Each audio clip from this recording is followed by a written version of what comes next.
deep in an ancient forest where sunlight barely touched the ground. An old monk lived in quiet solitude. The damp walls of his cave carried the scent of earth and sandalwood, the air thick with decades of whispered prayers. Each morning found him seated at the cave's mouth, watching patterns of light shift like living things across the forest floor. His breathing synchronized with the rustling leaves. One twilight, as violet shadows stretched long between the trees, a desperate squeak shattered the stillness. A mouse, dropped mid-flight by a hunting crow, lay broken at his feet, its tiny body convulsed with panicked breaths, black eyes reflecting the monk's wrinkled face in perfect miniature. Calloused hands that had weathered 80 monsoons cradled the creature with surprising tenderness. The monk felt its heartbeat fluttering against his lifeline, rapid as raindrops on lotus leaves. "Little pilgrim," he murmured, voice rough as tree bark, "the wheel has spared you this turn." Their shared days unfolded like a fragile lotus. Karuna, for so the monk named him, grew plump on stolen rice grains, his whiskers perpetually dusted with crumbs. During meditation hours, the mouse would curl in the hollow of the monk's lap, a warm, breathing weight. Sometimes tiny claws would prick through worn robe fabric when thunder rattled the hills. The monk, who had long forgotten laughter, found himself smiling at the way Karuna's nose twitched while dreaming. The forest's cruelty arrived on silent paws.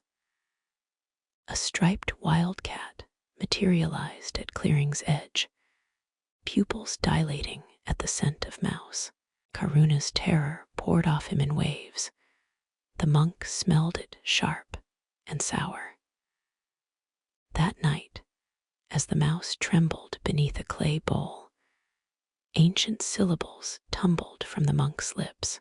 The transformation racked Karuna's small form bones, cracking like winter branches, screams morphing into yowls.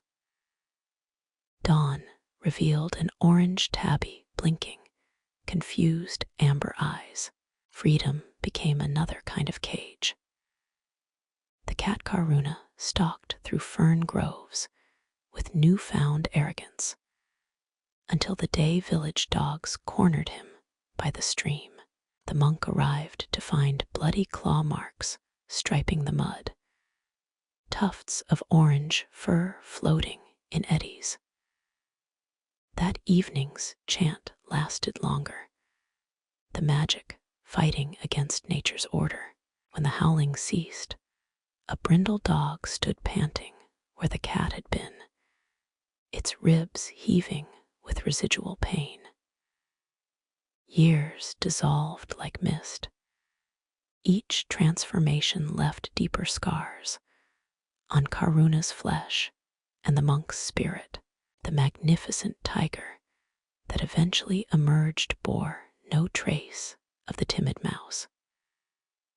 Its first snarl sent ice down the monk's spine, the vibration stirring memories of temple bells warning of approaching storms.